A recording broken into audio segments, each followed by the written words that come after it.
बड़ा जो योद्धा होता है उसके लिए बड़ी चुनौती आती है। जैसे भीम के लिए दुर्योधन जैसी चुनौती है, कृष्ण के लिए उनके बराबर की चुनौती आती है। और जो छोटे मोटे सैनिक होते हैं वो सैनिकों से ही लड़ते हैं। जैसे जैसे आपके जीवन में सत्य उतरता है, सच्चाई उतरती है, तो दिक्कत तो होगी ही। अर्जुन को भी हुई थी।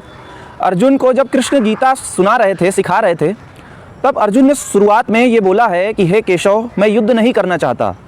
उसने सारे शस्त्र एक तरफ रख दिए और कृष्ण से बोला कि हे माधव, मैं अब युद्ध नहीं करना चाहता। उसने बोला कि मेरी जो त्वचा है युद्ध करने से पहले वो जल रही है, मेरा खून सूख रहा है, मेरा मुंह सूख रहा है, मैं युद्ध नहीं कर पा रहा हूँ ये केशव। तो आप देखेंगे कि जब भी आपके जीवन में सत्य उतरता है, सत्य जब आप स्वीकार करने लगते हैं, हालांकि इच्छा कृष्ण को पाने की अर्जुन की ही थी, अर्जुन ने ही कृष्ण को स्वीकार करा था, तो आप भी जब अपने जीवन में किसी अर्जुन बन करके कृष्ण जैसे व्यक्तित्व को, उस जैसी प्रतिभा को, उन जैसी प्रतिभा को, किताबों को उन जैसी स्वीकार करेंगे, तो आप देखेंगे कि आपको भी शुरुआत में बड़ी दिक्कत होगी।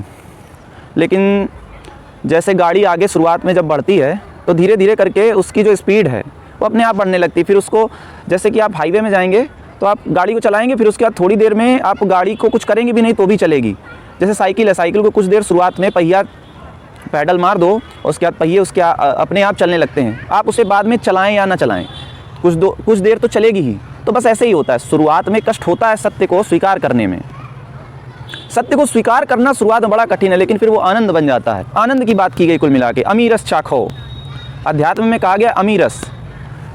वो एक ऐसा रस है अध्यात्म का जो शुरुआत में तो उसके मार्ग पर चलने में तो कष्ट होता है, लेकिन बाद में फिर बड़ा आनंद आता है। शुरुआत में तो बताया जाता है वो एक ऐसा मार्ग है, कंटकाकीर्ण मार्ग है, लेकिन वो जो कंटकाकीर्ण मार्ग है वो शुरुआत में है, बाद में भी हो सकता है, लेकिन जो पहले की परिस्थितियाँ हैं वो आपके लिए आसान हो जाएंगी।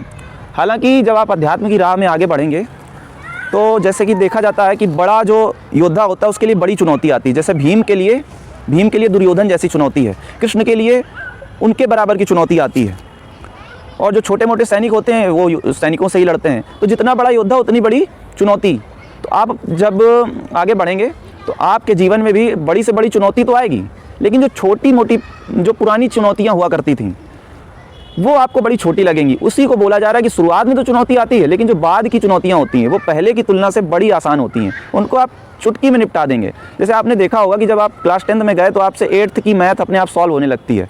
8th में आपके लिए वो बड़ी चीज़ थी, लेकिन आज 10th में और ज़्यादा मेहनत पड़ती है 10th की मैथ्स को सॉल्व करने के लिए। जब आप बीटेक की पढ़ाई करेंगे तो बीटेक की चीज़ें आपके लिए तो कठिन होंगी, लेकिन 12th की चीज़ें आपके लिए आसान हो जाएंगी, क्योंकि आपने जेईई वगैरह क्लियर करा है।